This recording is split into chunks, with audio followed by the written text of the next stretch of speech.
سلام علیکم، شلون صحة؟ اهلا و سهلا مرحبا. در روزهایی که نگاه‌ها کم کم به جاده‌های عشق و مسیرهای زیارت عتبات عالیات دوخته می‌شود، وزیر راه و شهرسازی وارد بغداد شد. سفری با پیامی روشن، توسعه مسیرهایی که دلها را به حرم وصل می‌کند. در بغداد وزیر راه و شهرسازی گفتگوهای جدی و مهمی را با وزیر حمل و نقل عراق شروع کرد. از پروژه خط آهن شلمچه بصره که سالها در انتظار اجرایی شدن مانده، در خصوص راه آهن شلمچه بصره طی ماه‌های گذشته با جدیتی که هم در کشور ایران و هم حمایت‌هایی که در کشور عراق انجام گرفته شاهد رشد چشمگیر پیشرفت هستیم در راه آهن شلمچه بصره.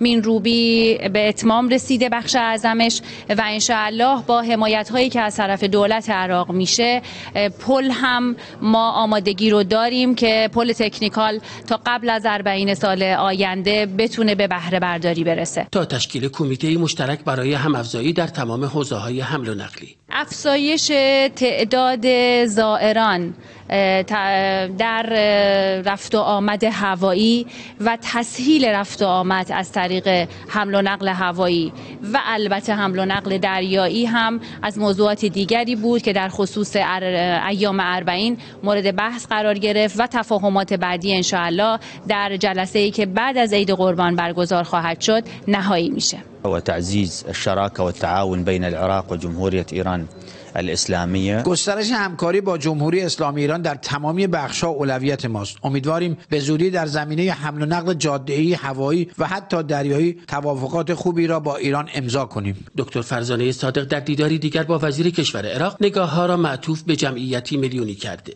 پیشنهاد افزایش شمار زوار و تسهیل روند ورودشان به خاک عراق و تأمین امنیت، راهکاری که با حضور مقام‌های عالی و امنیتی عراق مورد بحث و تبادل نظر قرار گرفته.